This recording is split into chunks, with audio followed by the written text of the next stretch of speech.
أعوذ بالله من الشيطان الرجيم بسم الله الرحمن الرحیم۔ عزیزان مان، آج جولائی 1975 کی 27 تاریخ ہے اور درس قرآن کریم کا آغاز سورہ بنی اسرائیل کی آیت 34 سے ہو رہا ہے 1734۔ آغاز کلام سابقہ احکام کے تسلسل میں ہی ہوگا۔ آپ کو یاد ہے کہ ان آیات میں قرآن کریم نے کچھ معاشرتی احکامات دیے ہیں۔ اصل تو یہ ہے کہ قرآن کریم معاشرتی احکام دے یا معاشی سیاسی دے یا تمدنی اقوامی دے یا بین الاقوامی، ان سب کی بنیاد اس کے اصول اور اساس پہ ہوتی ہے، مستقل اقدار پر ہوتی ہے، اور اسی لیے وہ صرف آکام کو صرف آکام کی حد تک نہیں دیتا، اس کے اندر اپنی اس اساس اور بنیاد کو ضرور شامل رکھتا ہے۔ ان میں بھی آپ دیکھیں گے کہ یوں تو یہ آکام ہی ہیں، لیکن ان کے اندر وہ جو بنیاد ہے اس کی کہ یہ سب مستقل اقدار کی حیثیت رکھتی ہیں۔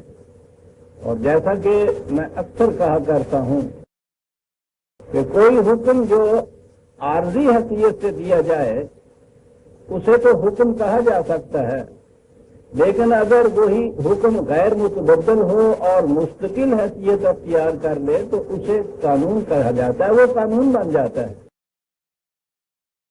تو یہی احکام، قرآن کے احکام تو غیر متبدل بھی ہیں، ابدی بھی ہیں، ان کی بنیاد بھی ازلی اقدار پر ہے۔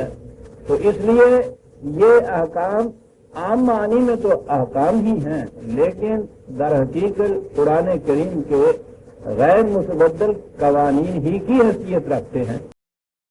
ان کی اپلیکیشن میں، ان کے اطلاعات میں، عملاً ان کے نفوذ میں طریقہ کار کا اختلاف تو ہو سکتا ہے، حالات کے اعتبار سے ان کی جزیات بھی مرتب کی جا سکتی ہیں، لیکن جہاں تک ان احکام کا تعلق ہے یہ غیر متبدل اقدار ہی کی حیثیت رکھتی ہے، اور یہ ہے وہ بنیاد دین کی جسے میں اکثر ثبات اور تغیر کے امتزاج سے تعبیر کیا کرتا ہوں۔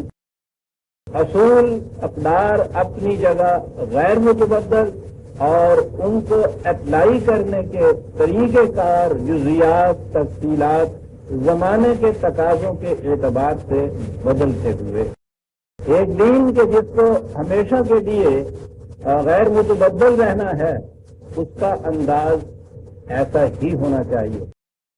بہرحال ان احکام میں پہلے تو یہ چیز کہی گئی تھی کہ تمہارے مال میں حق ہے ان کا کہ جن کی ضروریات اپنی محنت سے پوری نہ ہو سکتی ہوں۔ حق ہے، ایز اے رائٹ ڈیمانڈ کر سکتے ہیں، دے سکتے ہیں، خیرات نہیں قرآن نے کہی۔ اب یہ دیکھیے اس میں کتنی بڑی چیز وہ اصول ہی آ گئی کہ وَلَقَدْ كَرَّمْنَا بَنِي آدم۔ ہم نے ہر انسانی بچے کو انسان ہونے کی جہت سے واجب التکریم پیدا کیا ہے۔ خیرات اگر آپ دیتے ہیں تو احترام انسانیت کے منافی ہو جاتی ہے بات۔ دینے والے کے دل میں ایک سپیریورٹی کمپلیکس پیدا ہوتا ہے، لینے والے کے اندر انفیریورٹی کمپلیکس پیدا ہوتا ہے۔ شرف انسانیت سے دونوں معروف ہو جاتے ہیں، اور اگر اسے بطور حق کے لیا جائے اور دوسرے کے حق کے طور پر اسے دیا جائے تو یہ صورت پیدا ہی نہیں ہوتی اس میں۔ نہ دینے والا تو احسان رکھ کر دیتا ہے، نہ لینے والا اسے خیرات سمجھ کر دیتا ہے۔ تو میں نے مثال کے طور پہ یہ کہا ہے کہ پہلا حکم یہ تھا، پھر اس کے بعد یہ کہا تھا کہ یہ ہم نے جو کہا ہے کہ اپنی ضروریات سے زائد جو ہو وہ دوسروں کے ضروریات پورا کرنے کے لیے بطور حق کے انہیں دے دیجیے۔ تو سوال اپنی ضروریات کا آیا تھا، یہاں پھر یہ اصول بیان کر دیا کہ نہ تو ایسا ہاتھ کھلا چھوڑتے ہوئے کہ وہ کنویں سے پانی نکلے کھیت تک پہنچنے سے پہلے ہی وہ جو راستے میں نالیاں یا آڈا جنہوں کہتے ہیں وہ انہی میں سے بہتا ہوا کوئی ادھر نکل جائے، کوئی ادھر نکل جائے، کوئی ادھر نکل جائے، یہ اسراف ہوتا ہے۔ اور تبذیر یہ ہوتی ہے کہ ایسی صورت نہ پیدا کی جائے کہ جو اناج جو غلہ جو دانے بونے کے لیے رکھے ہیں انہیں بھی پہ تو آ کر کھا لیا جائے۔ دیکھتے ہیں الفاظ قرآن کیا چیز ہوتے ہیں۔ قرآن تو اپنے الفاظ کے انتخاب اور اسلوب بیان کے اعتبار سے بھی معجزہ ہے۔ خیر، آگے یہ کہا تھا کہ اولاد کی تربیت یہ ماں باپ کا حق ہے، صرف پرورش ہی نہیں، پرورش تو حیوانات بھی کرتے ہیں، تربیت کی ضرورت انسانی بچے ہی کے لیے ہوتی ہے۔ اس لیے انہیں معلوم نہ رکھو کہ ڈر ہے تمہیں کہ اس پہ کچھ خرچ ہو جائے گا، ہم مفلس ہو جائیں گے، بالکل نہیں۔ تم دیکھو گے کہ ہم ایسا نظام یہاں قائم کریں گے کہ وہ تمہاری اور ان کی ضروریات کو پورا کرے گا۔ بچوں کو صحیح تعلیم اور تربیت سے محروم نہ رکھو۔ اس کے بعد حفاظت عصمت کا سوال آیا تھا، اور اس نے صرف یہ جو جنسی اختلاط کا فعل ہے وہی بات تک نہیں کی، لا تقربوا الزنا کہا ہے کہ ان حدود کے قریب بھی نہ جاؤ۔ مبادیات زنا جنہیں کہا جاتا ہے، فحش اور بے حیائی جنہیں کہا جاتا ہے، تہمت تراشی جنہیں کہا جاتا ہے، یہ تمام چیزیں اس کے اندر آ جاتی ہیں کہ یہ نہ کہو۔ اور میں نے کہا تھا نا کہ اس نے کہا یہ ہے کہ اس سے انسانی قوتیں وہ فکری ہوں یا طبیعی ہوں ان میں اضمحلال پیدا ہو جاتا ہے، اسی لیے اس کو اسم کہا ہے۔ اور میں نے کہا تھا کہ اب تو مغرب کے محققین اس نتیجے پہ پہنچے ہیں کہ جو قومیں عصمت کی حفاظت نہیں کرتی وہ زیادہ سے زیادہ 3 نسلوں تک زندہ اقوام میں شمار ہو سکتی ہیں، اس کے بعد ان کا زوال تو پہلے سے شروع ہو جاتا ہے اور اس کے بعد تو پھر وہ مردہ قومیں ہو جاتی ہیں۔ صرف عصمت کے اعتبار سے ان لوگوں نے کہا ہے، مغرب کے محققین یہ اس کی تاکید۔ اور اس کے بعد حفاظت نفس یا حفاظت جان آ گئی، اور اس نے اس کی تو اتنی اہمیت بیان کی کہ اگر کسی نے کسی ایک جان کو بھی ناحق تلف کر دیا تو یوں سمجھیے جیسے اس نے پوری انسانیت کو تلف کر دیا، اور جس نے کسی ایک کی جان بچا لی یوں کہیے کہ اس نے پوری نوع انسان کی جان بچا لی۔ وہ اتنی اہمیت ہے اس کے نزدیک انسانی جان کی۔ لیکن یہ بھی نہیں ہے کہ اس نے ہر حالت میں اس کو منع کیا، الا بالحق کہا ہے۔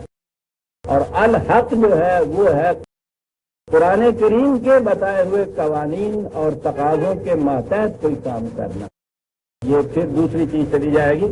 اور اس کے بعد اس نے یہ کہا تھا کہ یہ جو مقتول کا وارث ہے وہ اگر کمزور ہے، ناتواں ہے، بے سہارا ہے تو وہ یہ نہ سمجھے کہ وہ بے سہارا ہے، وہ کسی بڑے آدمی سے جو قاتل ہے کس طرح سے انتقام لے سکتا ہے، بدلہ لے سکتا ہے۔ اس کے لیے ہم نے صاحب تقویت نظام مقرر کیا ہے، یہ کیس اس کا نہیں ہوتا، یہ ہمارا ہو جاتا ہے، ہم اس کے لیے انتظام کرتے ہیں، ہم اس کی تقویت کا سہارا بنتے ہیں، ہم اس کے لیے ایک سلطان مقرر کرتے ہیں۔ لیکن کہا کہ اس خیال سے کہ صاحب سیم ہے تو والا ڈر کا ہے تھا، وہ تو خود خدا نے کہا ہے کہ ہم تمہاری پشت پناہ ہے اور تمہارے لیے یہ سہارے مقرر کرتے ہیں۔ قتل کے انتقام میں یا اس کے صلے میں یا اس جرم کی سزا میں مبالغہ نہ کیا کرو، زیادتی مت کرو، عدل کا جو تقاضا ہے وہی تک رہو، یہ نہ کرو کہ اس کو اپنے ہاتھ میں لے لو اس قانون کو اور ایک قاتل کی بجائے اس کے پورے کنبے کو جا کے قتل کر دو۔ بہرحال اس کی تفصیلات اور ہو سکتی ہیں، قرآن تو اصولی بات بتاتا ہے۔ اور اس کے بعد اس نے کہا کہ وَلَا تَقْرَبُوا مَالَ الْيَتِيمِ إِلَّا بِالَّتِي هِيَ أَحْسَنُ۔ تو قتل کے بعد یہ چیز عام طور پہ اس کا نتیجہ یہ رہتا ہے کہ یتیم رہ جاتے ہیں، چھوٹے چھوٹے بچے یتیم رہ جاتے ہیں۔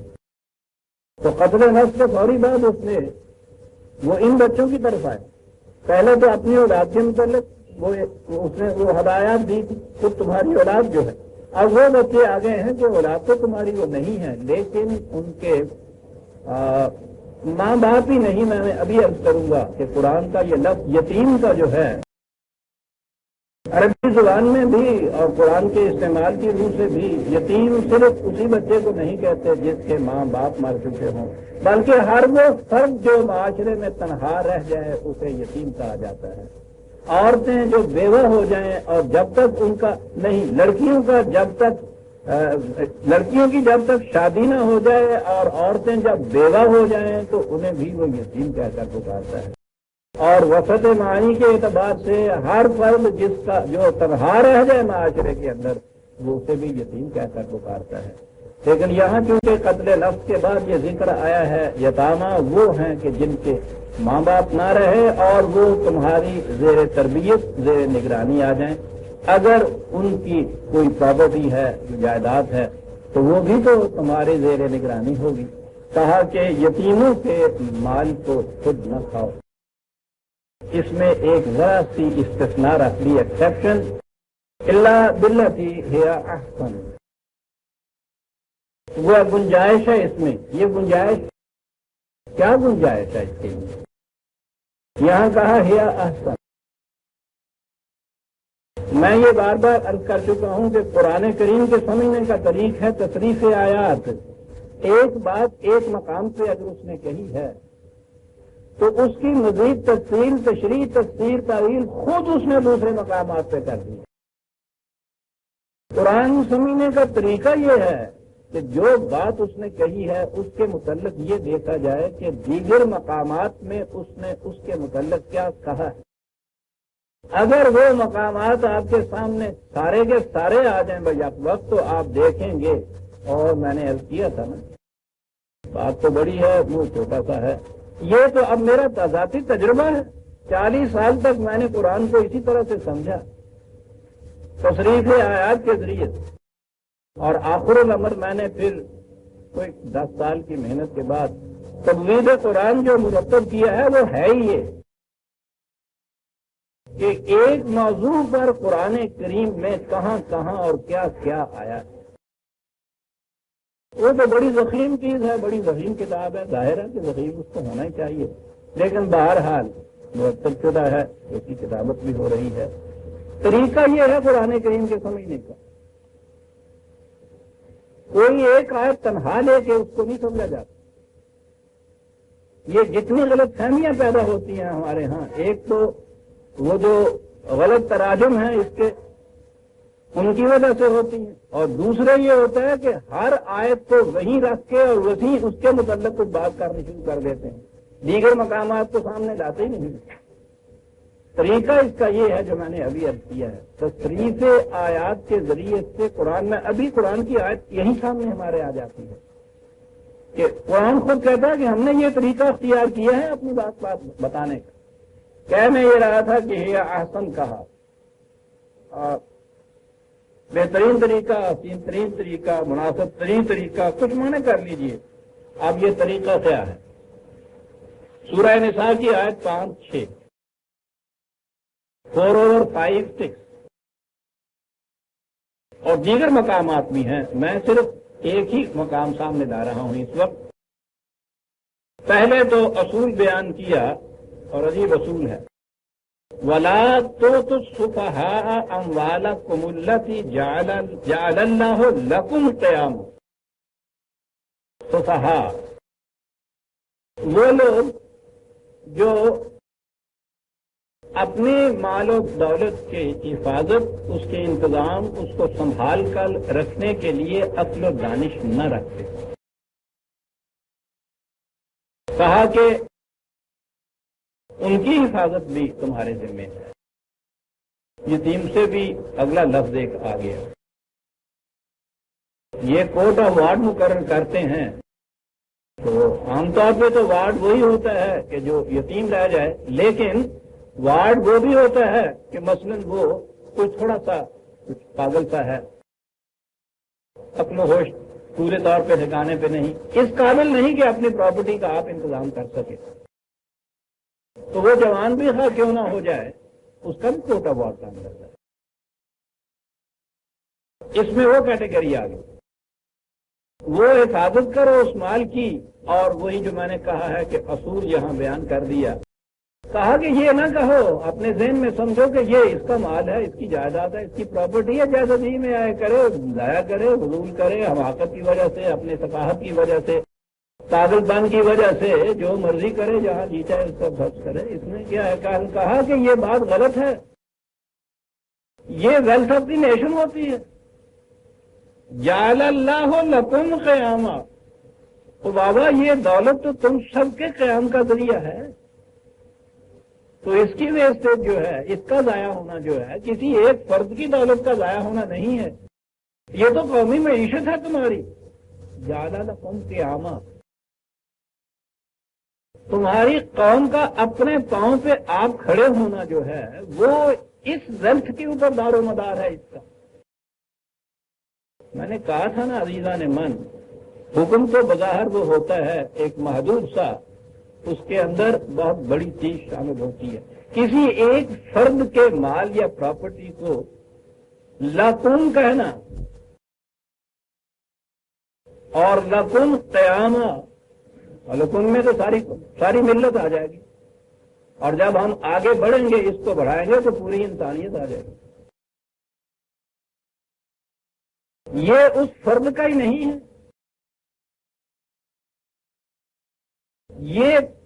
یہ پوری کی پوری، اگر سمٹائے ہوئے بھی لیجئے تو اس امت تک بھی اس کو محدود رکھیے، ملت تک محدود رکھیے، اسی مملکت پر محدود رکھیے، تو کہا یہ تو تم سب کے لیے باعث قیام ہے، اس لیے اس کی طرف سے بے اعتنائی نہ برتو کہ مجھے کیا صاحب اس کا جاتا ہے، ہمارا کیا جاتا ہے۔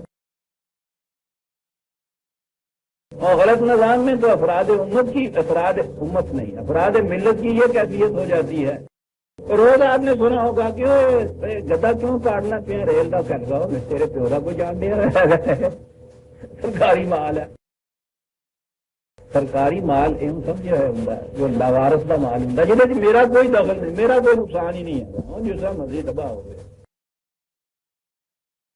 وہ فرد کے مال کو کہتا ہے کہ جعل اللہ لکم قیاما، لیکن یہ تو قرآن ہے، اس نے یہ نہیں کہا کہ یہ فرد کا مال تمہارا مال ہے، اس نے کہا ہے کہ تمہاری اجتماعی زندگی کے قیام کا ذریعہ ہے، تو لہذا جب یہ بات ہو جائے کہ وہ مال اجتماعی زندگی کے قیام کا ذریعہ بن جائے تو پھر اس کی حفاظت ہر فرد پر لازم ہو جائے۔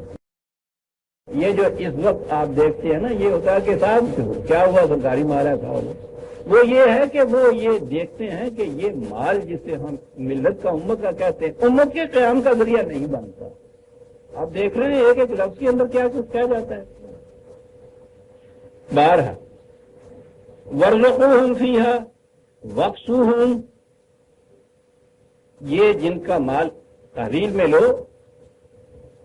وہ کوٹ بنو اس وارڈ کا، تو اس کے کھانے پینے کا انتظام کرو، پرنوش کا انتظام کرو، اس کی ضروریات زندگی پوری کرو، اور آگے یہ کہ وَقُولُوا لَهُمْ قَوْلًا مَعْرُوفًا، اور ساتھ کے ساتھ یہ بات اتنی ہی نہیں ہے کہ ان سے بات کرو تو قاعدے کے مطابق، بلکہ قولو کے اندر تو تربیت آ جاتی ہے۔ کوشش یہ بھی کرو کہ معروف طریقے پہ، جانے پہچانے طریقے پہ، قانون کی روح سے ایسا کچھ کرو کہ باتوں ہی باتوں میں اس کی تربیت بھی ہوتی چلی جائے۔ صفاحت اگر ایسی ہے کہ اس کی بے وقوفی یا غفلت کی وجہ سے پیدا ہو رہی ہے، اسے دور کرنے کی کوشش کرو۔ اور اس کے ساتھ ہی یہ کہا کہ صفاحت میں تو چھوٹے بچے بھی آ جائیں گے، بڑے آدمی بھی آ جائیں گے۔ اب آیا یتیم، وابتلوا الیتام حتی اذا بلغوا النکاح، یتیموں کی پرورش کرو اور نگاہ رکھو ان کے اوپر کہ وہ کس طرح سے پروان چڑھتے ہیں۔ ایک اس میں اور نقطہ آ گیا ہے، وہ اسے ختم کر کے اس موضوع کو تو وہ پھر میں لیتا ہوں۔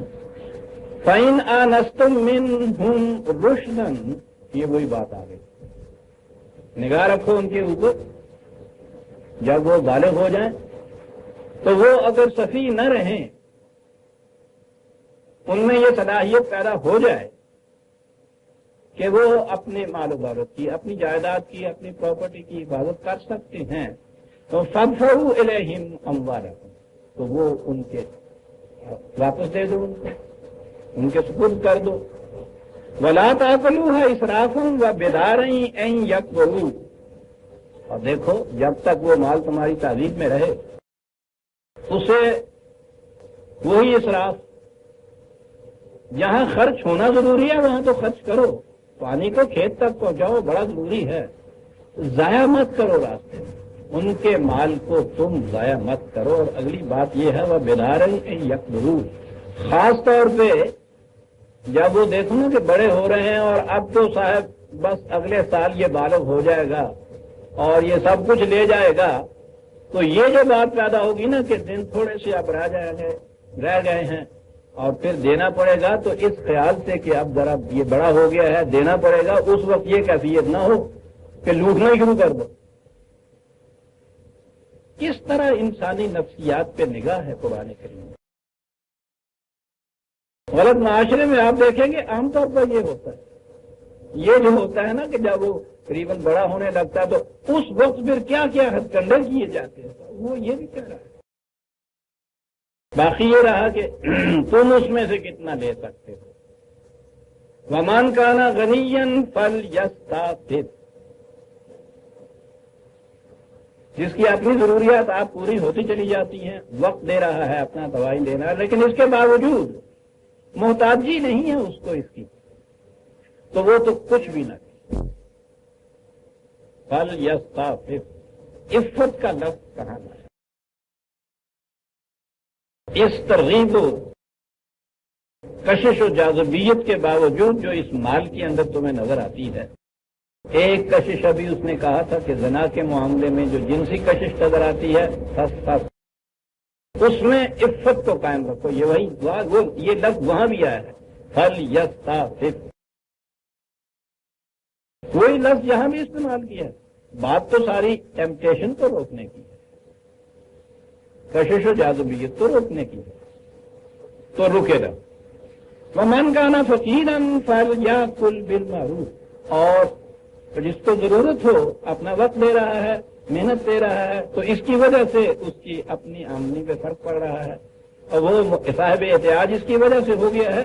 بالمعروف، معروف یاد رکھیے قرآن کی روح سے قانون کے مطابق بھی آتا ہے، معاشرت کے مطابق بھی آتا ہے، جانی پہچانا ہوا طریقہ، بس یہ سمجھ لیجیے نا. وہ جو کچھ بھی آپ دیکھتے ہیں 420 سے ہوتا ہے وہ معروف نہیں ہوتا، جانا پہچانا نہیں ہوتا طریقہ، وہ انجانے طریقوں سے کیا جاتا ہے.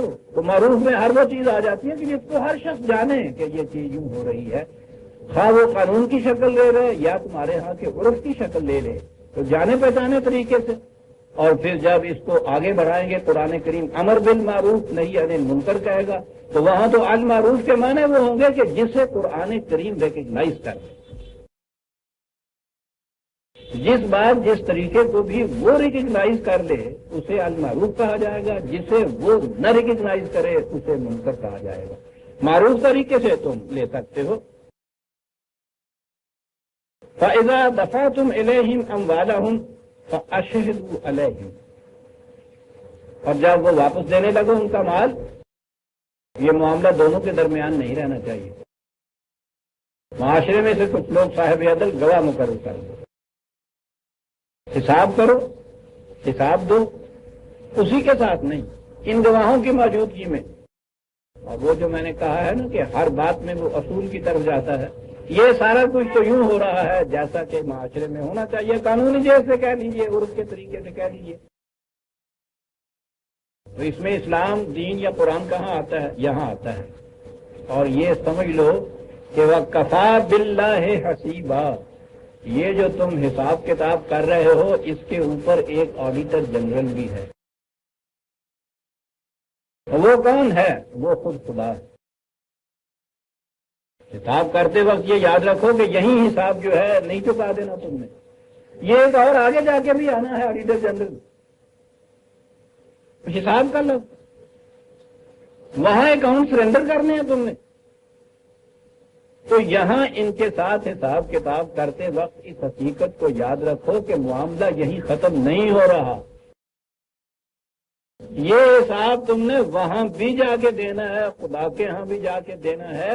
اور اس کے متعلق ایمان یہ رکھو کہ وہ دل کے ارادوں اور نگاہ کی خیانتوں کو بھی جانتا ہے۔ ہو سکتا ہے کہ اکاؤنٹ سے تم نے بات سب ٹھیک رکھے ہوئے ہوں، اور غلط معاشرے میں تو صاحب پوچھو ہی نہیں کہ کیسے کیسے اکاؤنٹ ٹھیک رکھے جاتے ہیں۔ بڑے بڑے اکاؤنٹنٹ، بڑے بڑے انکم ٹیکس آفیسر، بڑے بڑے حساب داں یہ چکمے دیے جاتے ہیں ان کو، پتہ ٹھیک ہے، حساب کرتے وقت اسے یاد رکھو کہ یہی معاملہ ختم نہیں ہو رہا ہے، یہ حساب کہیں اور جا کے بھی دینا ہے۔ وہی بات جو میں نے کہا تھا کہ حکم بظاہر دے رہا ہے ایک سوسائٹی کے متعلق، یتیموں کے متعلق، مال کے متعلق، قانون کے منہ سے یہ کرو، اور اس کے آخر میں ایک چیز یہ کہ اسے ذہن میں رکھو کہ یہ حساب یہیں ختم نہیں ہو جاتا، وہاں جا کے بھی حساب دینا۔ میں نے کہا تھا دو ایک باتیں اس میں آ جاتی ہیں۔ ایک تو مجھے فوراً ہی حضرت عمر رضی اللہ تعالیٰ عنہ کا قول یاد آ گیا۔ ان سے کہا گیا کہ آپ خلافت کی ذمہ داریوں کو کیا سمجھتے ہیں، اس میں سے کتنا لیتے ہیں اپنی ضرورت کے لیے؟ انہوں نے کہا کہ میں تو حکومت کا یا امت کا یہ جو مال ہے اسے یتیم کا مال سمجھتا ہوں، اور اس کے بعد کہا کہ من کانا غنیًا فلیستعفف ومن کانا فقیرًا فلیأمر بالمعروف، جسے ضرورت نہ ہو لینے کی وہ تو اس میں سے کچھ نہیں لے سکتا، اور جو محتاج ہو اس کا وہ اتنا ہی لے سکتا ہے جتنا قرآن نے یتیم کے مال سے لینے کی اجازت دی ہے، اور اس میں شرطیں یہ ہیں کہ حساب دو تو گواہ مقرر کرو، اور آخری حساب جو ہے پھر یاد رکھو کہ وہاں جانا ہے۔ یہ لوگ ان چیزوں سے اپنے متعلق فیصلے کیا کرتے ہیں۔ کیسی عجیب بات ہے یہ جو کہی گئی ہے۔ اگلی بات میں نے کہی تھی کہ اسی حکم سے ایک اور حکم نکلتا ہے۔ نکاح کی عمر کیا ہونی چاہیے؟ کیا بالغ ہونا اس کی شرط ہے؟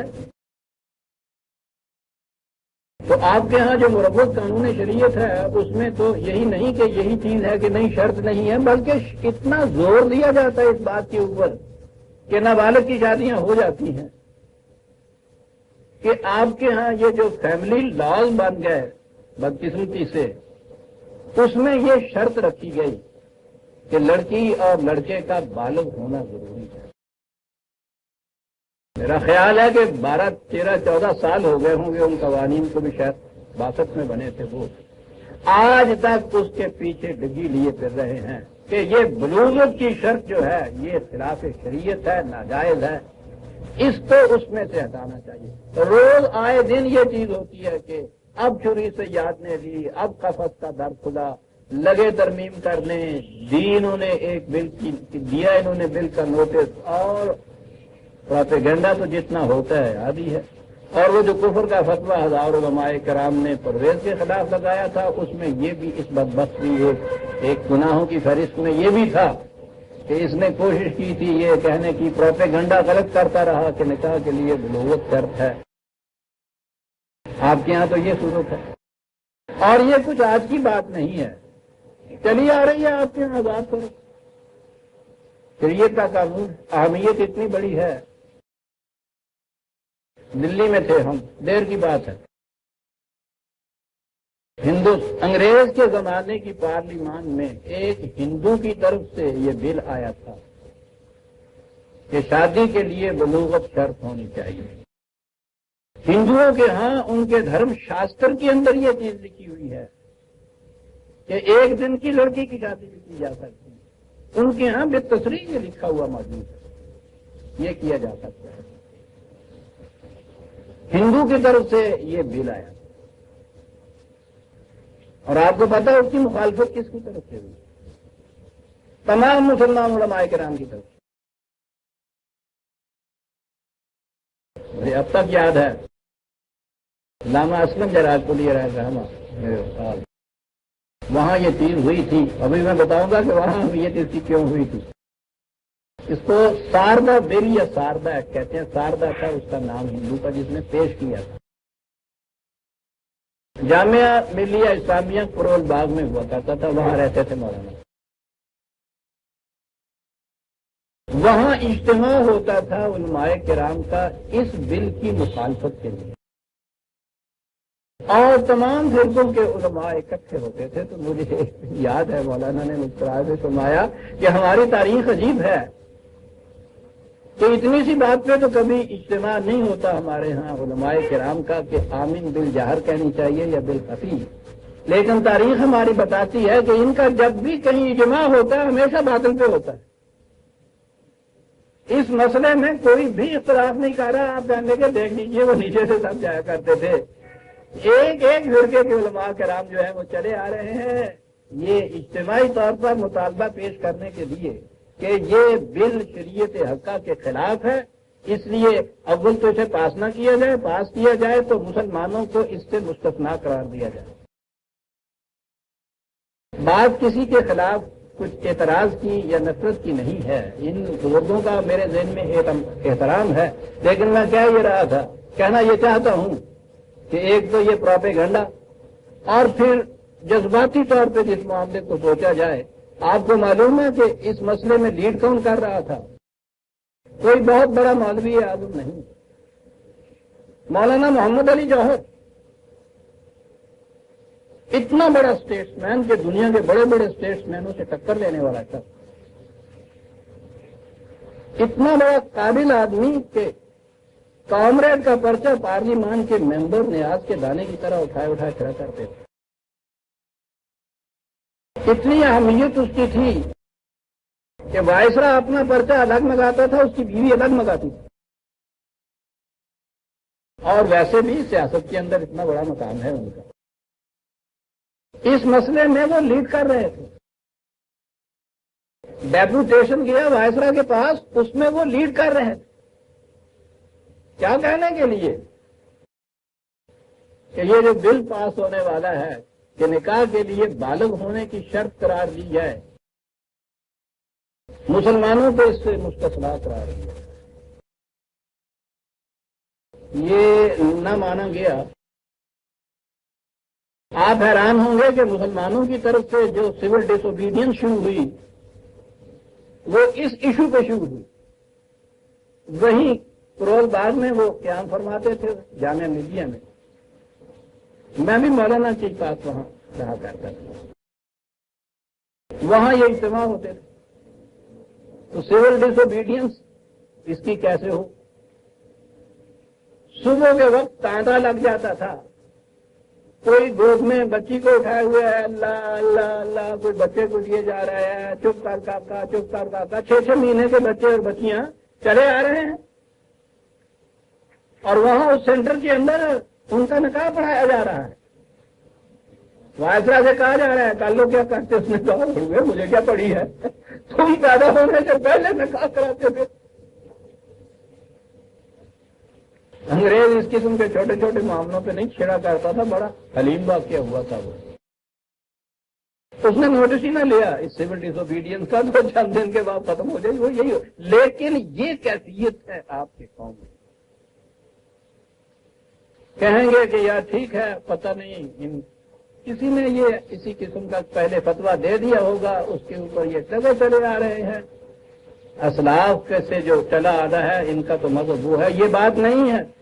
دلیل آگے جو آتی ہے عزیزان من، جگر پاش وہ دلیل ہے جس کی بنا پہ مجھے یاد ہے کہ میں نے اس زمانے میں یہ بات کہی، بڑا پرانا بات آپ رکھیے گا، دلیل یہ دے رہے تھے یہ دو قرآن کی آیات سے، ہم وہاں اس زمانے میں ثابت کر رہے تھے کہ بالغ ہونا شرط ہے، یہ اس کے مقابلے میں دلیل یہ دیتے تھے کہ قرآن یہ لوگ سمجھے ہیں یہ بیٹھے ہوئے، قرآن رسول اللہ صلی اللہ علیہ وسلم نے سمجھا، اور سنت رسول سے قرآن سمجھ میں آئے گا، اور سنت رسول یہ ہے کہ رسول اللہ صلی اللہ علیہ وسلم نے 53 برس کی عمر میں 6 سال کی لڑکی عائشہ کی شادی کی۔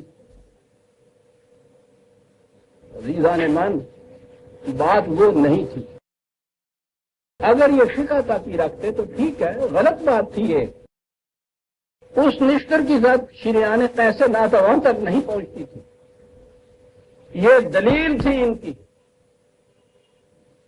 کہ یہ ہے ہمارے پاس اس کی دلیل،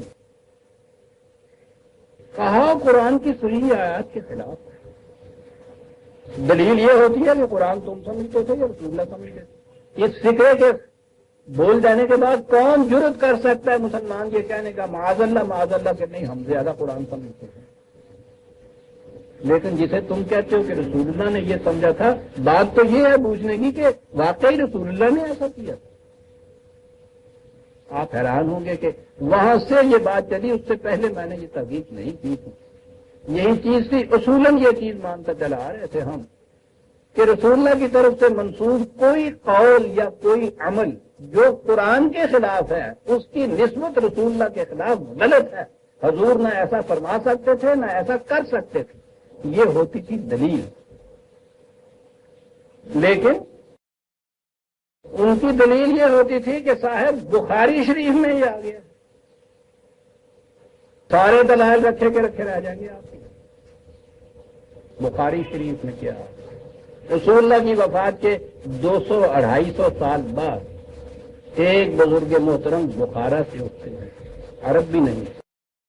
یہ جتنی آپ کی مستند ترین حدیث کی کتابیں ہیں، مجموعے ہیں، جن کو صحائح ستہ کہتے ہیں، جنہوں نے انہیں جمع و مرتب کیا ہے نا حضور کی وفات کے 200-250 سال بعد، ان میں کوئی ایک بھی عرب نہیں ہے، وہ سب کے سب ایرانی، یعنی سارے عرب میں کوئی ایک شخص بھی ایسا نہیں کہ صحائح ستہ میں کسی نے ایک نہیں ان میں سے مرتب کی ہو۔ یہ دوسری بات، بخاری میں یہ بات آ گئی ہے۔ دلیل یہ ہوتی تھی کہ اگر یہ مان لیا جائے جیسا تم کہتے ہو جس کے حق میں قرآن کی آیات موجود ہیں، تو بخاری کی اس روایت کے اوپر زد پڑتی ہے۔ بخاری کی روایت کے اوپر زد نہ پڑے، خواہ رسول اللہ صلی اللہ علیہ وسلم کی ذات گرامی یہ آ جائے لوگوں کی نظروں میں کہ ایک 6 سال کی لڑکی سے شادی کرتا ہو، کہتے تھے 9 سال کی عمر میں رخصتی بھی ہو گئی۔ عزیزان من، تو الہام اور وحی کا تو دعویٰ نہیں ہمیں، اور اس پہ میں نے پھر تحقیق شروع کی کہ شاید کہیں سے کچھ مل جائے۔ عجیب اتفاق یہ ہے کہ جہاں ہمارے ہاں کی تاریخ اور روایات کی کتابوں میں یہ رتب و یابس ہے، یابس کے ساتھ کہیں کہیں رتب بھی ہے، اس کے اندر کہیں مل جاتی ہیں چیزیں۔ آپ حیران ہوں گے کہ میں نے انہی کی کتابوں سے، انہی کے حوالوں سے یہ ثابت کیا کہ حضرت عائشہ رضی اللہ تعالیٰ عنہا کی عمر نکاح کے وقت 17 اور 19 سال کے درمیان تھی، بجائے اس کے کہ اس پہ بہرحال میں تو اس کا متمنی نہیں تھا کہ کوئی شکریہ ادا کرتا، اتنی تو توقع کی جا سکتی تھی کہ اس کو تسلیم کر دیا جائے۔ انہی کی کتابوں کو جنہیں یہ قابل اعتماد اپنے یہاں کہتے ہیں، اس تحقیق کو رد کر دیا کہ بخاری کی روایت کے بعد کوئی اور سند قابل فریضائی نہیں ہو سکتی تھا۔ وہ وہی کا وہی رکھا کہ حضور نے واقعی 6 سال کی لڑکی سے نکاح کیا، سند بن گئی اس چیز کی کہ نوابق کی اس کا نکاح ہو سکتا ہے۔ 6 مہینے کے بچوں کے نکاح انہوں نے پڑھائے وہاں اس زمانے کے اندر۔ یہ تو موضوع دوسرا ہے، آج تو میرا زیر نظر موضوع نہیں ہے۔ میں نے کہا تھا کہ قرآن تصریف آیات سے کس طرح سے یہ بیان کرتا ہے۔ یتیموں کے متعلق یہ کہا کہ ان کا مال ان کو اس وقت واپس کرو حتیٰ یبلغ اشدہ، متفقہ طور پر ان میں سے ہر ایک اشدہ جو ہے اس کا ترجمہ، اس کے معنی لغت کے اعتبار سے، تفاسیر کے اعتبار سے اس کے معنی جوانی ہے، اور یہ سیدھی سی بات ہے کہ یتیم کو اس وقت مال دیا جاتا ہے، واپس دینے کا حکم ہوگا جب وہ بالغ ہو جائے گا۔ لفظ موجود ہے اشدہ ہو کہ جب وہ جوان ہو جائے، جوانی تک پہنچ جائے، اس کو اس وقت واپس دے دو مال اس کا۔ ٹھیک ہے، تم کہو گے کہ یہ جو تم بیان کر رہے تھے بات، اس سے اس کا کیا تعلق؟ دوسری جگہ کہا ہے اس نے وَابْتَلُوا الْيَتَامَىٰ حَتَّىٰ إِذَا بَلَغُوا النِّكَاحَ، یہ اس وقت مال لوٹاؤ جب وہ نکاح کی عمر کو پہنچ جائے، حتیٰ یبلغ اشدہ، قرآن نے کہا تھا۔ تو وہ تو اپنے معنی آپ بیان کر رہے ہیں کہ بلغ النکاح کے معنی کیا ہے؟ اشدہ۔ اب یہ چیز کہ وہ جوانی جسے آپ کہتے ہیں، بلوغت جسے کہتے ہیں، وہ بہرحال مختلف ممالک میں آب و ہوا کے اعتبار سے عمر کا تعین جو ہے اس میں کچھ اختلاف ہو سکتا ہے. ٹھنڈے ممالک میں کچھ زیادہ عمر ہوگی، ٹراپیکل کنٹریز میں کچھ کم ہوگی. یہ معاملہ جو ہے یہ جو علماء طب یا طبیعیات والے ہیں یہ ان کا مسئلہ ہے، وہ یہ بتائیں کہ یہ عمر، یہ جو حد آنے کے یا بلوغت جسے آپ کہتے ہیں یا جوانی جسے آپ کہتے ہیں، بالغ ہونا یہ کہتے ہیں، اس کی عمر کیا ہوگی. لیکن بالغ ہونا تو بہرحال قرآن کی روح سے یہ شرط ہے. میں کہہ یہ رہا تھا کہ قرآن کریم کا اعجاز یہ ہے کہ وہ موضوع کوئی ہوتا ہے، احکام یا اصول یا ہدایات اس کی روح سے ملتی ہیں تو دو چیزیں اس کے اندر موجود ہوتی ہیں. ایک تو یہ چیز موجود ہوتی ہے کہ تصریف آیات سے اگر آپ دیکھیے تو کئی اور اس میں احکام اور موضوع ہوتے ہیں جو اسی میں سے متفرق ہوتے چلے جاتے ہیں. اور دوسری چیز یہ کہ جو حکم بھی وہ دیتا ہے اس میں وہ اپنا اصول اور اساس، بنیادی جو اس کے آتی اقدار ہیں انہیں کسی نہ کسی شکل میں ضرور سامنے لے آتا ہے کہ بات صرف احکام منوانے کی نہیں ہے، بات تو اقدار کی پابندی کی ہے. حکم کو مکینیکلی مانا جائے تو اس سے انسان کی سیرت و کردار پہ نہیں کچھ اثر پڑتا. بالکل آپ نہایت عمدگی سے کیپ ٹو دی لیفٹ کرتے چلے جائیں، آپ کے کیریکٹر پہ اس سے کوئی اثر نہیں پڑتا. وہ تو یہ کہتا ہے اکاؤنٹس بھی صحیح رینڈر کیجئے، ٹھیک پائی کا حساب بھی دے دیجئے، گواہ بھی موجود ہوں، سب کچھ. لیکن یہ سب کچھ کرتے وقت یاد رکھیے کفا باللہ حسیبا. یہ بات ہے جس کا اثر آپ کے کیریکٹر پہ پڑے گا کہ نہ بھائی مجھے تو یہ سارا حساب یہی نہیں چکا دینا، یہی معاملہ ختم نہیں ہو جاتا. اس حساب کتاب کا اس زندگی کے اس سے اوپر بھی ایک حساب لینے والا ہے. اور جب وہ یہ کیفیت ایمان کے درجے پہ آپ کے پہنچ جائے کہ ہے حساب لینے والا، پھر آپ کی صورت یہ ہو جاتی ہے کہ ہر گول چکر کے اوپر ہر سائیکلسٹ کا جی یہ چاہتا ہے کہ وہ دائیں کی طرف مڑ جائے. کسی طرح سے 2-3 پاؤں کم مارنے پڑتے ہیں، اس کے اندر ٹیمپٹیشن ہو جاتی ہے. کیپ ٹو دی لیفٹ کرتے کرتے اگر یوں جانا ہے نا اس سڑک پہ تو وہ یوں آنے کی بجائے یوں ہی نکل جاتا ہے. لیکن اگر اس کو سامنے معلوم ہو کہ سپاہی کھڑا ہے پھر وہ ایسا نہیں کرتا. نظر نہ آئے یہ پتا چلے کہ وہ سپاہی جو ہے وہ یہاں ہوتا ہے، ضرور کہیں چھپا ہوا ہوگا، پھر بھی نہیں کرتا. اس خیال سے کہ اسے معلوم ہے کہ اوپر دیکھنے والا ہے. اگر یہ چیز آپ کے ایمان کا درجہ حاصل کر لے کہ جو حساب بھی میں یہاں رینڈر کرتا ہوں اس کے اوپر ایک اور آڈیٹر جنرل ہے، خود خدا اس کا حساب لینے والا ہے، اس کا اثر آپ کے کیریکٹر پہ پڑے گا. پھر یہاں کسی کو حساب دینا ہو یا نہ دینا ہو، رکھنا ہو حساب یا نہ رکھنا ہو، آپ اس میں پیمانگی کر ہی نہیں سکتے. آپ کبھی کیپ ٹو دی لیفٹ کا قانون نہیں توڑتے اگر آپ کو یہ یقین ہو کہ سپاہی دیکھ رہا ہے، یا اگلا یقین کے ساتھ دیکھ بھی رہا ہے تو دوانی دے کے چھٹکارا نہیں ہو سکتا. اس آڈیٹر جنرل کے متعلق یہ بات ہے کہ وہاں دوانی دے کے بھی چھٹکارا نہیں ہوتا. تو میں نے عرض کیا تھا کہ بات تو معاشرتی احکام کی ہو رہی تھی، تو آپ دیکھ رہے ہیں کہ ایک ہی حکم میں ایک ہی آیت میں کیا کیا چیزیں پوشیدہ ہوتی ہیں. قرآن اس طرح سمجھ میں آتا ہے اور اس طرح سے وہ احکام دیتا ہوا آپ کا کیریکٹر بلڈ کرتا چلا جاتا ہے. یہ ہے اس کا انداز. کیوں بجان در رخت جان دیگر شوا، پھر وہ ایسا نہیں کرتا. نظر نہ آئے یہ پتا چلے کہ وہ سپاہی جو ہے وہ یہاں ہوتا ہے، ضرور کہیں چھپا ہوا ہوگا، پھر بھی نہیں کرتا. اس خیال سے کہ اسے معلوم ہے کہ اوپر دیکھنے والا ہے. اگر یہ چیز آپ کے ایمان کا درجہ حاصل کر لے کہ جو حساب بھی میں یہاں رینڈر کرتا ہوں اس کے اوپر ایک اور آڈیٹر جنرل ہے، خود خدا اس کا حساب لینے والا ہے، اس کا اثر آپ کے کیریکٹر پہ پڑے گا. پھر یہاں کسی کو حساب دینا ہو یا نہ دینا ہو، رکھنا ہو حساب یا نہ رکھنا ہو، آپ اس میں پیمانگی کر ہی نہیں سکتے. آپ کبھی کیپ ٹو دی لیفٹ کا قانون نہیں توڑتے اگر آپ کو یہ یقین ہو کہ سپاہی دیکھ رہا ہے، یا اگلا یقین کے ساتھ دیکھ بھی رہا ہے تو دوانی دے کے چھٹکارا نہیں ہو سکتا. اس آڈیٹر جنرل کے متعلق یہ بات ہے کہ وہاں دوڑنی دے کے بھی چھٹکارا نہیں ہوتا۔ تو میں نے عرض کیا تھا کہ بات تو معاشرتی احکام کی ہو رہی تھی، تو آپ دیکھ رہے ہیں کہ ایک ہی حکم میں، ایک ہی آیت میں کیا کیا چیزیں پوشیدہ ہوتی ہیں۔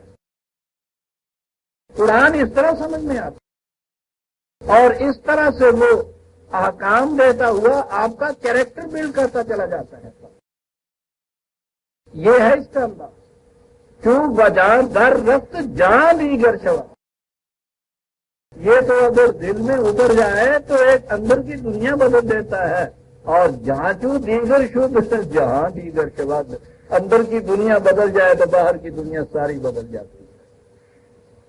میں اب سمجھا کہ دنیا کچھ نہیں، دنیا میرا دل ہے، بدل جانے کے اس کے رنگ ہر ایک چیز کا بدلا۔ ان اللہ لا یغیر ما بقوم حتی یغیروا ما بانفسہم، یاد رکھو خارجی ماحول کو خدا بھی نہیں بدلتا جب تک تم خود اپنے اندرونی ماحول کو نہ بدل دو۔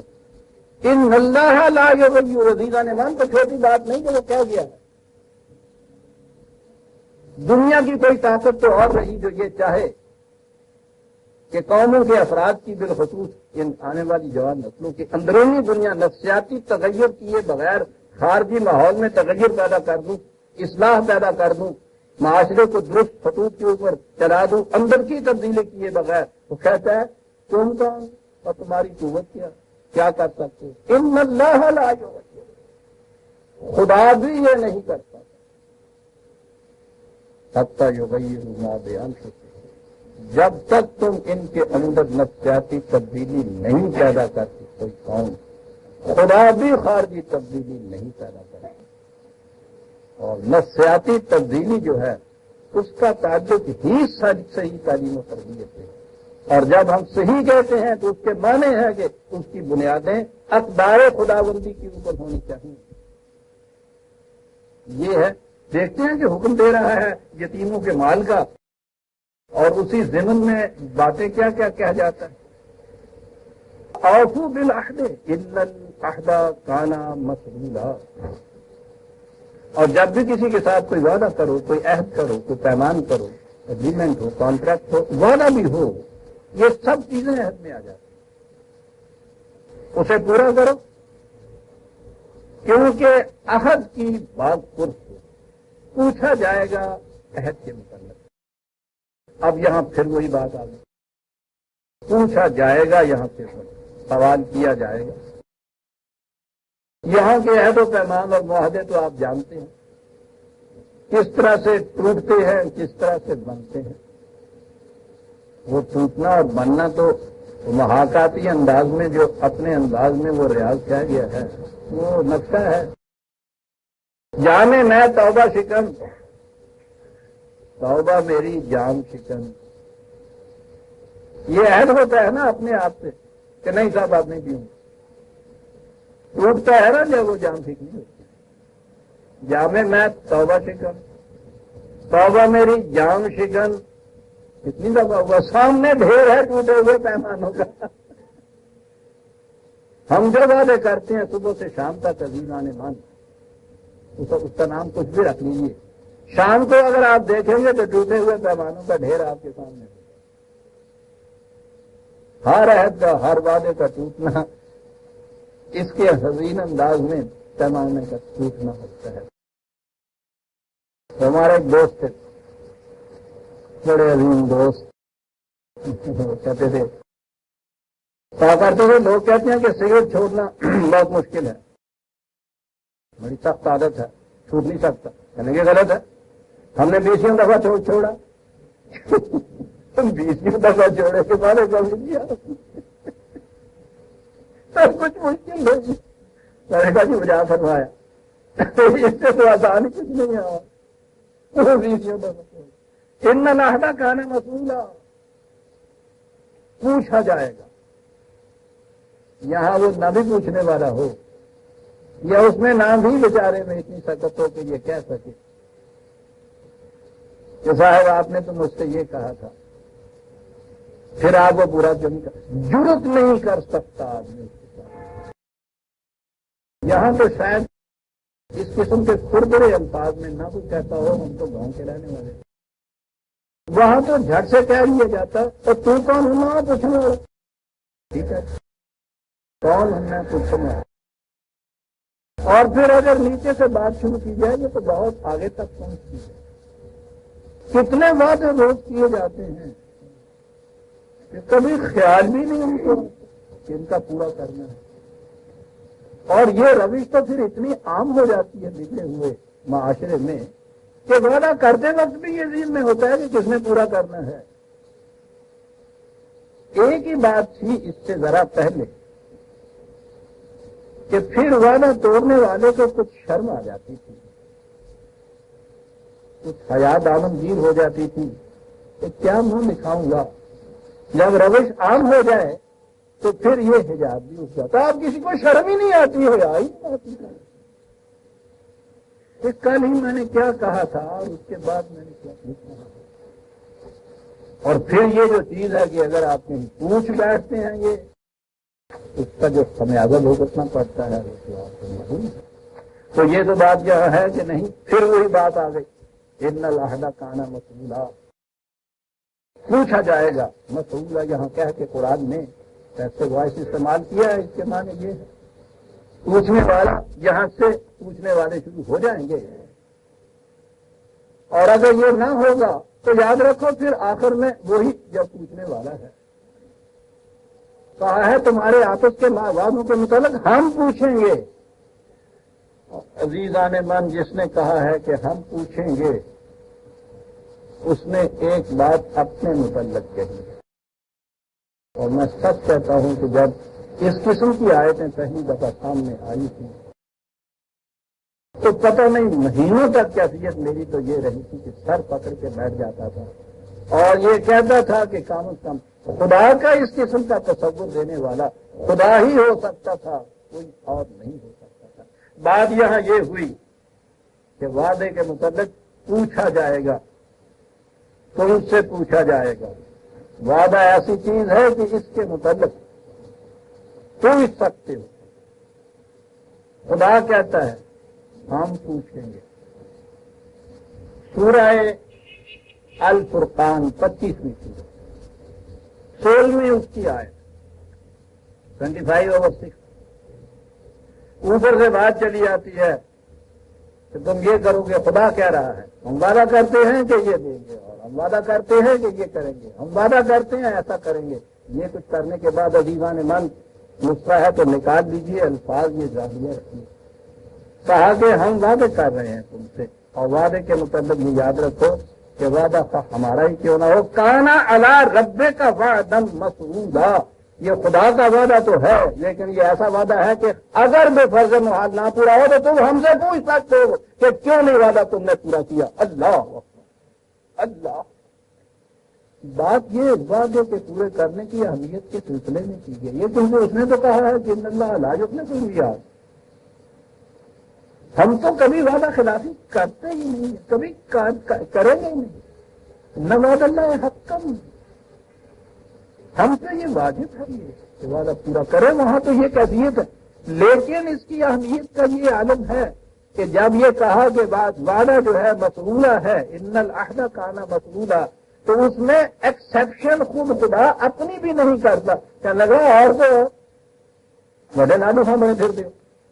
یہاں تو یہ عالم ہے کہ خدا بھی اگر بفرض محال اپنا وعدہ نہ پورا کرے تو تم اس کا گریبان پکڑ سکتے ہو کہ وعدہ کیا ہے پورا کیوں نہیں کرتا۔ یہ ہے قرآن کا تصور دیا ہوا خدا کا عزیزان من، ایسا خدا یہ فرق تابہ قدم ہر کجا کے می نگرم، کرشمہ دامن دل بھی کشد کے جائی جاس۔ اس خدا کے تصور میں تو جس گوشے میں بھی نگاہ ڈالیے نظر آتا ہے کہ رب بننا تینوں ہی جائزہ سی ہو جائے۔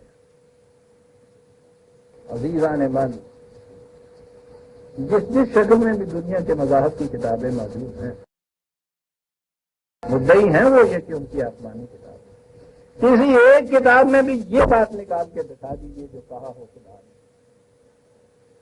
اگر ہم بھی جو وعدہ کرتے ہیں پورا نہ ہو تو ہم سے بھی تم پوچھ سکتے ہو کیوں نہیں پورا۔ دیکھ رہے ہیں کہ وعدہ پورا کرنے کی اہمیت کس قدر ہے. یہ ہے وہ چیز. لفظ وہ ہے ان العہد کان مسئولا، یہی لفظ وہاں استعمال ہوا ہے مسئولا. یہ ہے اہمیت جس کو اب اتنا لائٹلی لیا جاتا ہے. پہلے پوچھو ہی کیا نہیں، میں آ جاؤں گا 4 بجے وہاں پورا. تو بھائی پکی بات کار خدا کے لیے بڑا ہے. اور میں نے کیا کہا تم سے آ جاؤں گا بالکل. یہی تھا کہ اس کے دل میں وسوسہ ہوتا ہے، اور اگر وہ کہیں خدا نہ کرتا کہہ کہ میں انشاءاللہ آ جاؤں گا تو پھر تو وہی سمجھ لیا جاتا کہ بس یہ نہیں ہونے والا. جناتے زندگی تو نہیں بگڑی ہوئی. ان العہد کان مسئولا. اور آگے چلا وَأَوْفُوا الْكَيْلَ إِذَا كِلْتُمْ وَزِنُوا بِالْقِسْطَاسِ الْمُسْتَقِيمِ. یہ کاروباری معاملات کے اندر بظاہر یہ الفاظ انہیں کے اوپر صرف آتے ہیں. ماپ اور تول کے پیمانے صحیح رکھو. ترازو کی ڈنڈی دیکھو سیدھی رہنی چاہیے. سمجھانے کی بات، ڈنڈی سیدھی رہنی چاہیے. آپ نے دیکھا ہے پتہ نہیں کہ کاروبار دکانداری کی دنیا کے اندر ایک اصطلاح ہے، وہ ڈنڈی مار جاندہ. ڈنڈی مار جاندہ وہ ہوتا یہ ہے. یہ بھی ایک وہ ہاتھ کا کنڈا ہوتا ہے تولنے والوں کا. وہ یہ کہہ رہا ہے کس طرح سے مستقیم سے تولو. اوفوا الکیل، یہ پہلے تھا اوفوا بالعہد. عہد یا وعدے کے لیے بھی یہ لفظ ہے پورا. کہا کہ یہ زبانی وعدہ نہ صحیح، تم میں اور دکاندار میں یہ ایک معاہدہ ہوا ہے کہ تم اگر اس کو 4 روپے لو تو وہ ایک سیل چیز تمہیں دے گا. یہ بھی ایک معاہدہ ہے. اس لیے لفظ اس کے لیے بھی وہ وصول آیا ہے. اس کا ذریعہ یہ ماپتول کے باٹ ہیں، پیمانے ہیں، ترازو ہیں. الفاظ تو یہ گاہک اور دکاندار کا ہے، لیکن اس کا اطلاق تو زندگی کے ہر شعبے میں ہوتا ہے. کسی کے عوض میں، کسی کے صلے میں، کسی کے معاوضے میں کچھ دینے کے متعلق بھی جو یہ بات ہو جاتی ہے، اس سب کا اطلاق اس کے اوپر ہوتا ہے. الفاظ ہیں ذالک خیر واحسن تأویلا. کہا یہ ٹھیک ہے کہ ڈنڈی مار کے کوئی تھوڑے سے بات میں ادھر ادھر کر کے تھوڑا سے مفاد عادلہ تو تم حاصل کر لیتے ہو، بڑا فائدہ ہو جاتا ہے اس میں. لیکن یاد رکھو یہاں نہ ہے احسن التأویل. ہمارے یہاں تو تعویل کا لفظ ہی اصطلاحیں ہی بگڑ چکی ہوئی ہیں. صرف ایک ہی معنی رہ گئے ہیں، قرآن کا مفہوم اپنی مرضی کے مطابق بیان کرنا. اسے تعویل کہا جاتا ہے. اسی لیے اس کو بڑا معیوب قرار دیا جاتا ہے تعویل. اور اس کو ہی بہت معیوب قاسم بھی قرار دیا جاتا ہے کہ ساتھ تعویل بھی کرتا ہے. اسے تو وہ اکبر سمجھا جاتا تھا نا ان چیزوں کو. خوب انداز تھا اس کا. میری قرآن دانی سے نہ ہوگے تم خفاف صاحب. میں نے جو قرآن کی آیت پڑھ کے تمہیں بتا دی ہے اس کے اوپر ناراض ہونے کی کوئی بات نہیں ہے. بجے بھی آپ ہو گئے کہ صاحب یہ تو خلاف جا رہی ہے سارے. میں آیا تھا فتویٰ لینے کے لیے اپنے حق میں، اور انہوں نے یہ قرآن کی آیت پڑھ کے سنا دی ہے تو سراسر ہمارے خلاف چلی گئی. تو اس نے کہا کہ میں تمہارے پاس کیوں جاؤں، تو میں مولانا حضرت صاحب کے پاس کیوں نہ تشریف لے جاؤں گا. چلا جاؤں گا. 25 روپے انہوں نے مقرر کر رکھا فتوے کی قیمت پر. وہاں سے لے کہا نہیں جاؤ نہیں جانی پڑتے جیسے دکاندار کہتا ہے. یہ قرآن دانی ہے. صرف میری قرآن دانی پہ نا ہو گئے تم خفا صاحب. مجھے تعویل بھی آتی ہے. اپنا مدعا کہیے صاحب چاہتے کیا ہو. تم نے آگے بات بتائی نہیں تھی، پوچھا یہی تھا کہ نہیں اس معاملے کے متعلق قرآن کی کیا کہتا ہے. میں سیدھا تھا آدمی بھولا بھالا تھا، میں نے قرآن کی آیت بتا دی. اب یہ جو ہے یہ موافق نہیں پڑی آپ کے، تو پہلے اپنا مدعا کہیے. بات کہو کاہے کے لیے چاہتے ہو، مجھے اس کی تعویل دی آتی ہے. تعویل کے معنی ہوتا ہے معال کار. معال کا لفظ تو آپ بولتے ہیں نا اپنے یہاں، معال کا لفظ تو بولتے ہیں، تعویل میں یہ معنی نہیں لیتے. دیکھا کیسے فرق پڑتا ہے لفظوں کا. معال کار کہتا ہے یہ ٹھیک ہے، یہ ڈنڈیاں مارنے سے، یہ پیمانے غلط رکھنے سے، یہ کاروبار کی دنیا میں دھوکے دینے سے، فریب کاریوں سے ٹھیک ہے، بڑی جلدی پیسہ حاصل ہو جاتا ہے. لیکن یاد رکھو انجام کار اس معاشرے کا حسن بگڑ جاتا ہے، اس کا توازن بگڑ جاتا ہے، اور یہی چیز ہے جو اس کو لے کے ڈوب جاتی ہے۔ یہ بگڑتا کیسے ہے یہ توازن؟ کیا ہوتا ہے اس معاشرے میں؟ پہلی چیز یہ ہے کہ ایک دوسرے کا اعتماد ہی اٹھ جاتا ہے۔ پہلی چیز یہ ہے، جب یہ مشہور ہو جائے اس چیز سے کہ صاحب یہاں تو صاحب کوئی چیز خالص مل ہی نہیں سکتی، کوئی دکاندار لاکھ کہتا میرے کے ساتھ میں خالص چیز دیتا ہوں، کوئی مانتا ہی نہیں۔ اس کی بنیاد کیا ہے کہ یہ چیز اتنی عام ہو گئی ہے کہ صحیح بات کہنے والے کی بھی بات نہیں مانی جاتی، اور وہ ہے اصلی روگ معاشرے کا، یہ ہے بنیاد اصلی معاشرے کی تباہیوں کی، اور یہ ہوتا ہے جھوٹا پروپیگنڈا۔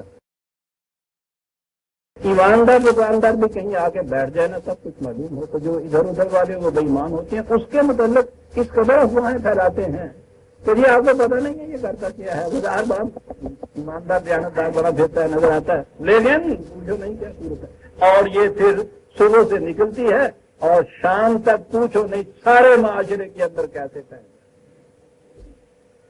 پہلے ذرائع ابلاغ اتنے تیز نہیں ہوتے تھے، اتنے عام نہیں ہوتے تھے، بات پھیلتے پھیلتے بھی کچھ وقت لیا کرتی ہے۔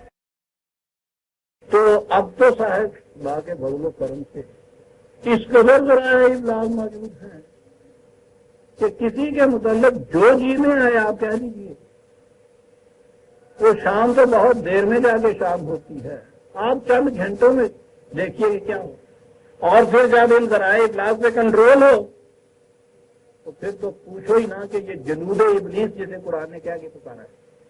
آپ کو معلوم ہے قرآن نے جب یہ ابلیس نے جب یہ چیلنج دیا تھا ابن آدم کے متعلق اور خدا سے یہ کہا تھا کہ ٹھیک ہے صاحب اسے بھی چھوڑ دیجئے دنیا میں اور مجھے بھی چھوڑ دیجئے، شرط اس میں یہ ہے کہ یہ نہ ہو کہ میں جب اس کا ٹینٹوا دباؤں تو آپ میرا ٹینٹوا دبا دیں، دنگل کا منصف بننا ہے تو ڈائنک بننا تو چھڑ دے سانو دونوں دنگل تو دیکھ دے تماشا۔ تو آپ کو پتا نا کہ اس تماشے کے پھر یہ لفظ کیا اس نے استعمال کیا، دیکھ پھر تماشا۔ یہ ہمارے ہاں کے شہری بچوں نے تو وہ تماشا دیکھا نہیں، ہم گاؤں والوں نے دیکھا۔ پنڈ کے منڈے والے قابو کے لیے آ جائے نا کسی کا کوئی چھوٹا جہا وشیرا، انہوں ٹائم ہوتا اب ان کے پاس تو نہ وہ زین ہوتی ہے، نہ کاٹی ہوتی ہے، نہ لگام ہوتی ہے، کتوں مونج کی رسی لے کے نا وہ منہ میں ول دیں کبھی کہتے ہیں۔ آپ کو میں پہلے بھی بتا چکا ہوں کہ یہ لفظ قرآن کبھی دیں منہ پا تو جو کچھ ہو رہا ہے وہ ہم لوگ بھی جانتے ہیں جنہوں نے دیکھا ہوا ہے، اس بیچارے گدے یا اس بیچارے بچیرے کا۔ ابلیس نے یہ کہا تھا کہ اسے چھوڑ دیجئے، مجھے یہ اجازت دیجئے کہ آپ نہ اس میں متفق ہوں، اور پھر دیکھیے کہ میں کبھی پا کے نچاؤنا کیویں ہے۔ اور جو پوچھا گیا تھا کہ کیا کیا ذرائع اس کے لیے ہوں گے، کہنے لگے کہ وہ تو تفصیل بڑی لمبی چوڑی ہے، اس میں جو اس نے یہ کہا تھا کہ اور ذرائع تو ایک طرف ان کے جوانوں کی تعلیم میں کیسے یہ کروں گا، ان کے کاروبار میں میں اشتراک کیسے کروں گا، ان کے ایوانات سیاست کے اندر میں کس طرح نقاب پوش جاؤں گا۔ اس میں یہ کہا تھا کہ سب سے مؤثر ذریعہ میرا اصوات پر کنٹرول کا ہوگا، آوازوں پہ کنٹرول میں رکھوں گا، اور اس کے ذریعے سے وہ کچھ کر کے دکھاؤں گا تو پتہ چل جائے گا کہ یہ ہے کیا ابن آدم۔ اس دور میں عزیزان من وہ کنٹرول ہے، کیا بات ہے قرآن کی۔ ذریعہ ابلاغ ہو پاس آپ، اور وہ ذرائع ابلاغ کے اندر یہ تو آج کی مشینری ہے آپ کے پاس جو ارباب سیاست کے ہاتھ میں آئی ہے، اور عام طور پہ یہ دنیا کی حکومتیں یہ سمجھتی ہیں کہ وہ بڑے وسیع پیمانے پر بڑے مؤثر ان کے پاس یہ ذرائع ابلاغ ہیں، انہوں نے کبھی غور نہیں کیا۔ یورپ نے تو کر لیا تھا غور اس سے بہت پہلے، مسلمان ممالک نے ابھی تک غور نہیں کیا۔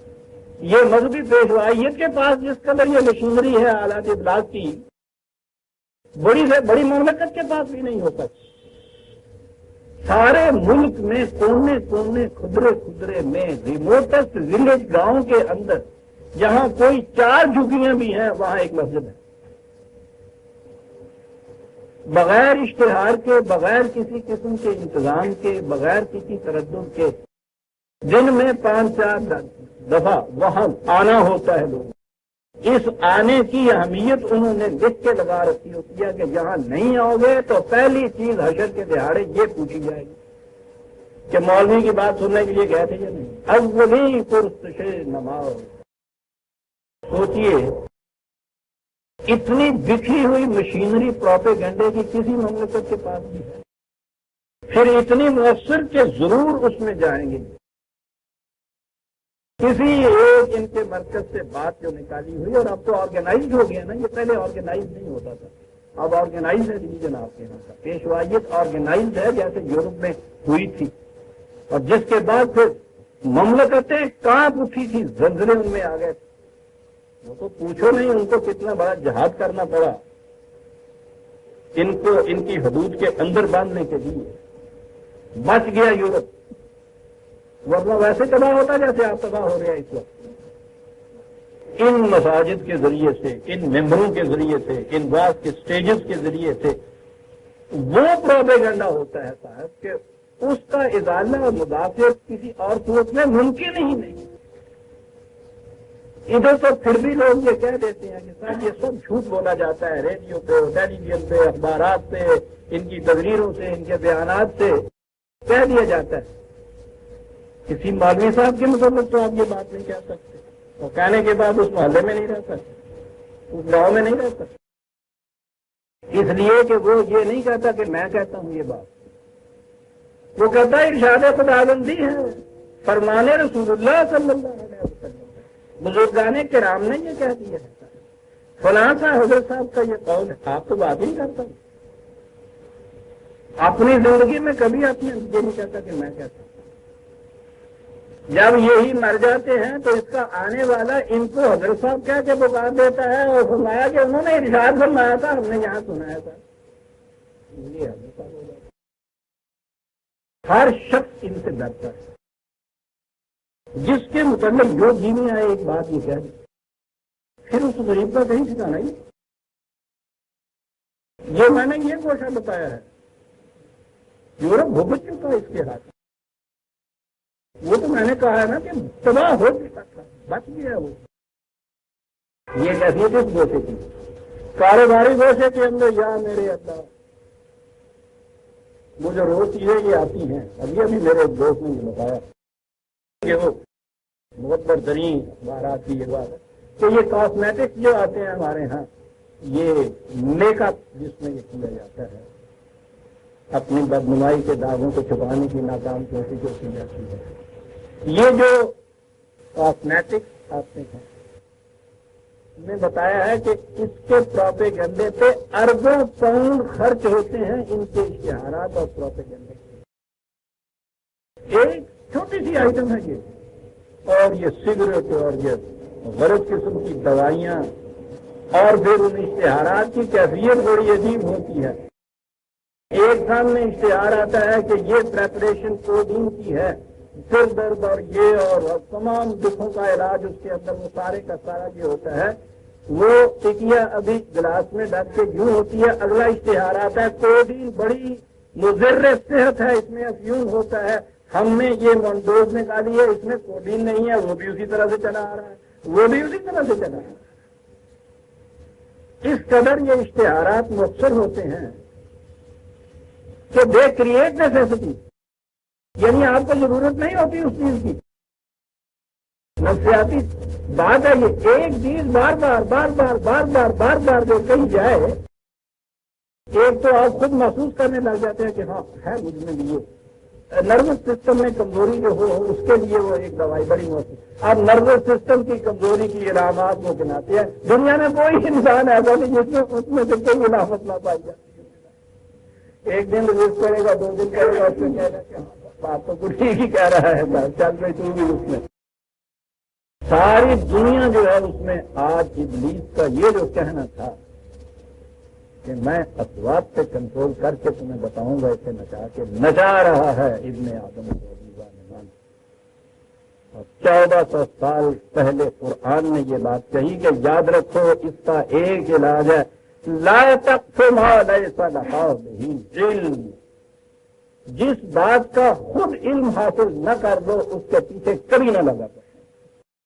کیا لفظ ہے عزیزان من، میں کہتا ہوں سب کچھ چھوڑ دیجئے آپ اس معاشرے کی خرابیوں کو دور کرنے کے لیے اس ایک ارشاد خداوندی سے عمل کرنے، جس بات کی خود تحقیق نہ کر دو اس کے پیچھے مت چل، ایک قدم نہ اٹھاؤ اس کے پیچھے۔ یاد رکھو یہ تھا نا وعدے کے متعلق کانا مسئولہ پوچھا جائے گا، کہا سن لو ہم سے، ان السمع والبصر والفؤاد کل اولئک کان عنہ مسئولا، تمہارے کانوں سے پوچھیں گے، تمہاری آنکھوں سے پوچھیں گے۔ خود تحقیق کی تھی تم نے آپ سنا تھا اس کو یہ کہتے ہوئے، تم نے خود دیکھا تھا اس کو یہ کرتے ہوئے۔ اور اگلی چیز پہ یہی نہیں، جو چیزیں خبر کی شکل میں تمہارے پاس پہنچی تھی اور تم نے خیر سن بھی لیا دیکھ بھی لیا، اگلی چیز اور ہے عزیزان من کہ خالی سن لینا دیکھنا ہی نہیں ہے۔ ایک چیز ہے انسان کے اندر مائنڈ جسے کہتے ہیں، جسے آپ ریزن کہتے ہیں، جسے عقل و فکر کہتے ہیں، کہ پھر جو کوئی سنا دیکھا تھا عقل و فکر کی روح سے بھی اس کو پرکھ کے دیکھ لیا تھا کہ بات یہی ہے۔ ٹھیک ہے تم نے دیکھا ہے شام کے جھٹپٹے میں ایک شخص جو تھا ایک جوان عورت کے ساتھ چلا جا رہا تھا، دیکھا ہے تم نے اسے، آنکھ تمہاری صحیح کہہ رہی ہے، تم نے اپنی قوت فکر سے بھی یہ پوچھا تھا کہ وہ اس کی بیوی نہ ہو کہیں۔ اگلی بات یہ بھی کرو، مائنڈ جو جسے کہا جاتا ہے، جو فیصلے کی قوت اندر آپ کے ہاں ہے، کہا ان سب سے پوچھیں گے، کانا کل اولئک کانا عنہ مسئولا، ان میں سے ہر ایک کے متعلق ہم پوچھیں گے۔ برادران عزیز میں نے عرض کیا ہے کہ اجتماعی طور پہ تو چھوڑ دیجیے آپ، پتہ نہیں کون ایسے انتظامات کرے گا اور کیسے یہ ہوگا، انفرادی طور پہ ہی اپنی زندگی میں اگر اپنا یہ اصول بنا لیں کہ میں سنی سنائی بات کے متعلق کوئی اثر نہیں دوں گا جب تک خود اس کے متعلق تحقیق نہیں کر دوں گا۔ آپ یہ کیجئے عزیزان من، آپ دیکھیں گے کم از کم 50% خرابیاں تو اتنے سے دور ہو جائیں گی آپ، اور کتنا کانفیڈنس آپ کو حاصل ہو جائے گا۔ اب جو بات اصل میں اس پروپیگنڈے نے، فالس پروپیگنڈے نے جو بات خرابی اصل کی ہے نا، آپس میں ایک دوسرے پہ کانفیڈنس ہی اٹھ گیا ہے۔ کسی کے متعلق نیک بات آگے کو کہتا ہے نا کہ اس نے یہ کیا ہے، اعتبار ہی کوئی نہیں کرتا، اعتماد کوئی نہیں کرتا، کہہ کے چلا جاتا ہے، پیچھے سے وہ کہتا ہے اعتبار کیا ہے یہ جو کہہ دیا ہے۔ اور جب آپس میں اعتماد نہ رہے آپ کا، یاد رکھیے بس وہی معاشرہ بگڑتا ہے۔ عدم اعتماد سے عدم سکون پیدا ہوتا ہے انسان کو، پھر ہزاروں وساوت پیدا ہوتی ہے، پھر ہزاروں شکوک پیدا ہوتے ہیں، پھر دوسرے کے خلاف تاثرات پیدا ہوتے ہیں، نفرت پیدا ہوتی ہے۔ یہ ساری چیزیں اسی بیج کے، اسی شجر خبیثہ کے ثمر برگزار ہے۔ ایک چیز اپنی نج کی زندگی میں عزیزان من اس کو اصول بنا لیجیے گا، بڑے بڑے احکام اور اخبار کو چھوڑیے، اتنی سی بات کو کہ لا تقف ما لیس لک بہ علم ان السمع والبصر والفؤاد کل اولئک کان عنہ مسئولا۔ جب تک خود تحقیق نہ کر دیا کرو، کسی بات کے پیچھے نہ لگا۔ سیاست کی دنیا میں تو اس نے دوسری جگہ یہ حکم دیا ہے کہ کوئی فاسق اس قسم کی خبریں پھیلانے والا جب کوئی خبر پھیلائے زبان سے مت نکالو، وہ جو ذمہ دار کوئی مقرر کیا ہوا ہے آپ کی حکومت نے اس تک رپورٹ کر دو جا کے، کبھی آگے دوسرے شخص سے یہ بات کوئی نہ کرو، اس سے جا کے رپورٹ کرو۔ یہ اس کا فریضہ ہے کہ وہ تحقیق کرے کہ بات اصل میں کیا ہے۔ یہ جو آپ کے ہاں کے سیاسیین غلط پروپیگنڈا کرتے ہیں وہ بھی اسی سے فائدہ اٹھاتے ہیں کہ یہ کوئی نہیں کرتا۔ تو میں نے عرض کیا ہے کہ قرآن کے یہ احکام آپ دیکھیں، چھوٹے چھوٹے سے بظاہر حسن نظر آئیں گے، اور یہ بڑی بڑی خرابیاں جو معاشرے کی ہیں ان کے ازالے کے لیے آپ دیکھیے کہ کس طرح سے یہ حتمن چیز آتی ہے۔ ایک ہی اور آگے یہ ابھی عرض کر دوں، پھر وہ آئے گا کہ یہ ہم نے وحی کے ذریعے دی ہیں۔ وقت تو ہو گیا ہے لیکن میں جلدی ختم کر دوں گا۔ وَلَا تَمْشِ فِي الْأَرْضِ مَرَحًا إِنَّكَ لَن تَخْرِقَ الْأَرْضَ وَلَن تَبْلُغَ الْجِبَالَ طُولًا۔ بات بظاہر نظر یہ آتی ہے کہ کچھ خاص بات تو کہی نہیں ہے کہ اکڑ کے نہ چلو۔ اکڑ کے چلنے سے دو باتیں ہوتی ہیں، ایک تو زمین پہ پاؤں ذرا زور سے دبا کے رکھا جاتا ہے، ایک یوں گردن کی جاتی ہے۔ سمجھانے کے لیے تو بات بڑی آسان تھی، کہا وہ تمہارے اس زور سے پاؤں رکھنے سے یہ تو ہونے سے رہا کہ زمین میں شکاف پڑ جائے، اور تمہارے اکڑنے سے یہ ہونے سے رہا کہ آسمان پھاڑ دو تم، تو کر کیا رہے؟ اتنا ہی نہیں کہا ولا تم سے پھر سے مرہن ہے، بات تو یہ ہے ساری۔ دیگر مقامات میں آپ دیجئے تو اس نے خود بتایا ہے کہ یہ اس سے ہوتا کیا ہے، کون لوگ ہیں یہ کرنے والے بھی ہیں۔ ایک چیز تو اس نے اس کا معنی میں فخورن کہی ہے، فخرن کہی، اور میں نے وہ بتایا ہوا کہ عربوں کے یہاں یہ کس کو کہتے ہیں، جی سماج کا ہمانا گٹا سارا اور دودھ ہے نہ مجھے نہ دے دے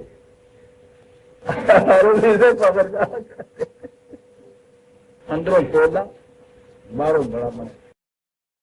یہ نفسیاتی چیز جو ہے نا اکڑ کے چلنے والے کی، آپ دیکھیں گے کہ کردار کھوکھلا ہوتا ہے، بن کے دکھاتا ہے جو وہ ہوتا نہیں ہے۔ اور قرآن نے دوسری جگہ کہا ہے کہ اسی کا نام فرح ہے، اسی کا نام فخر ہے، اسی کو مرہن کہتے ہیں جو یہاں لفظ آیا ہے، اور کہا کہ یہ وہ لوگ کرتے ہیں وَيُحِبُّونَ أَن يُحْمَدُوا بِمَا لَمْ يَفْعَلُوا 3/186۔ یہ وہ لوگ ہیں جو چاہتے یہ ہیں کہ ان کی تعریف ان کاموں کی وجہ سے ہو جو وہ کر کے نہیں دکھاتے۔ کہ آکڑے پھرنے کی قرآن نے کیا نا، ایک بات اتنی نہیں ہے کہ گاؤں کا سردار ہی اپنا ترلا اونچا کر دیتا ہے، پاؤں مار کے آکڑے پھر ہوئی تیزیزہ نے من بڑے بڑے گروہ آتے آ جاتے ہیں صاحب، اور وہ ہر ایک کی بنیاد یہ ہوتی ہے یحبون ان یحمدوا بما لم یفعلوا، چاہتے یہ ہیں کہ تعریف ہو ان کی ان کاموں کی وجہ سے جو وہ کر کے نہیں دکھاتے۔ اتنا بڑا استقبالیہ جو ہے اس کا تفاوت پیش ہوا وہ ہوتا ہے، تو سبھی جرا بات سخی اور تم نے یہ کر دکھایا اور اس عہد میں یہ کچھ ہوا اور عہد ہمایوں اور سارا کچھ وہ پڑھنے والا بھی جانتا ہے، میں جھوٹ بولتا ہوں یہ بھی جانتا ہے، وہ جھوٹ بولتے ہیں، لیکن یحمد تو خوش ہو رہا ہے، یحبون ان یحمدوا بما لم یفعلوا۔